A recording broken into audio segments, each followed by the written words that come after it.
айтарыңыз бар екен.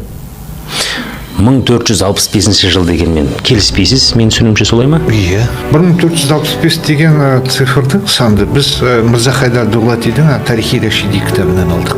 Рас 1465-ке келіп тұр.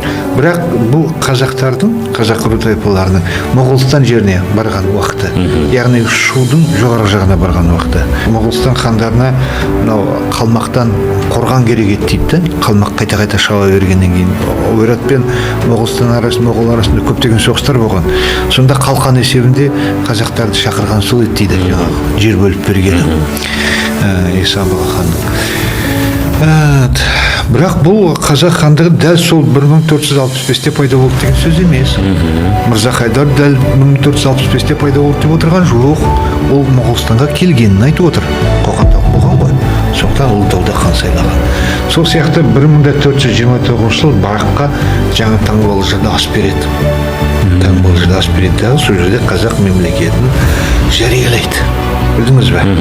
Сол жерде өзбек пен қазақ екі айырылды. Екі айырылды. Қоштасып аналар анша қарай кетті. Көбінесе Шайбан әулеті басқап кетті ғой енді. Шайбан Әбілқайырдың немерелері. Соның барлығын Нұржан Ошабаев та Тимашқұр Жүсіпті солай етіп отыр.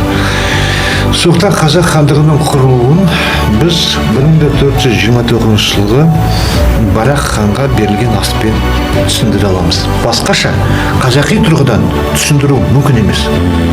Әрине қазақи тұрғыдан түсіндіруді біз ғылыми түрде де қабылдауымыз керек. Егер де біз қазақ деректерін қазақ тарих үшін қолданбасақ, онда біз несіне қазақ тарихшысы отырмыз? Енді келіп қазақ шежіресін қараймыз ғой енді. Қазақ шежіресінде айтады, қазақтың өзі ұлт болған, мемлекет болған, ту көтерген жері бұл Таңбалжар дейді. Бұл Бетбағдалада, Ұлытау мен Түркістанның ортасында бір Таңбалжар деген жер бар. Бетбағдаланың ортасы, бірақ ортасы болғанда оазис бұл жер. Оазис. Кәдімгі шағын бұлақтары бар. Жақсы өзек, қалбаған шөп, аң құсы бар жер бұл кәдімгідей. Бетбағдалада мен бірнеше рет өттім, қазір өз бетіммен де өте аламын Бетбағдаладан. Шөл дала енді қорқынышты, дегенмен арасында сондай бір шағын оазистер кездесіп қалады Бетбағдалада. Солардың бірі сіз айтып отырған Таңбалжар дегеніміз сол. Жанында Дабысын тұз деген көл бар. Дабысын деген тұзды көл енді, сор дейді ғой. Дабысын деген қалмақ тілінде ол да тұз деген мағынада білдіреді. Тұз ғой сонда. Бұл жерде Сығанақтың жазғы жайлауы деп те атайды. Сығанақ енді Ақ Орда заманындағы хандардың мекені ғой. Қазақ бата бұзудан қорқады. Бата бұзудан. Біз өзі батамен ел болған елміз. Батамен құрылған біздің басымыз. Сөз қазақ деген өзі әр текті, әр рудың жиынтығы. Оны басқа да зерттеушілер айтқан енді. Ана рудың тарихынан да, ол заманында өзі жеке мемлекеті болған.